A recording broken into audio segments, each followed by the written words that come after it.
telo Jesusyo zany rano masoko tsy mijatra manakotsa ny tavako fa adiny isan'andro nonjam-piainana tomandafo ahy tena resy ao Jesusyo ka milanao irery ao ka mboty ka tsy manilanao fikiro ao tsy toky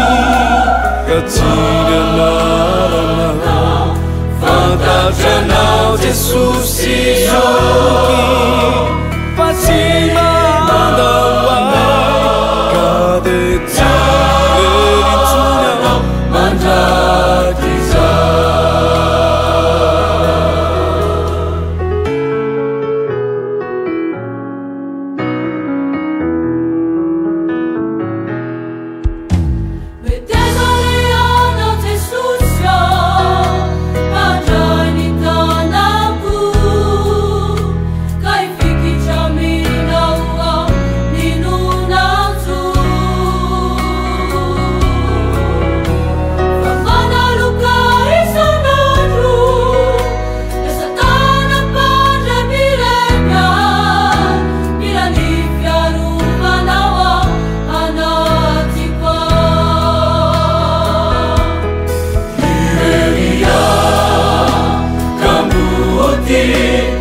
Cemanilana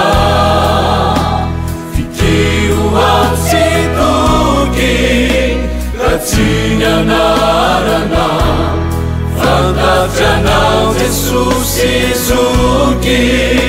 fa tsy mandao ahy ka de tsy mireritsoiny aho mandraky mifaly tsy irery anao fa izy mombanao matoky sanatria Kristino anao fa hiaro anao ka hitsilonity ny fiainao nao anefa fantany atsotray ny tananao tantanany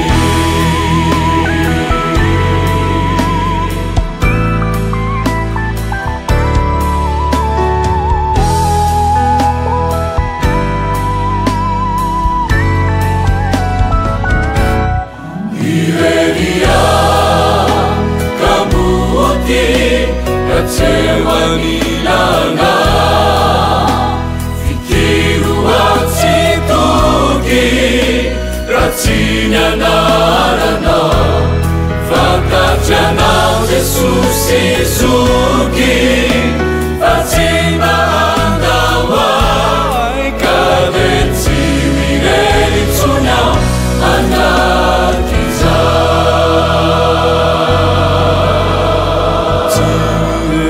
Sonia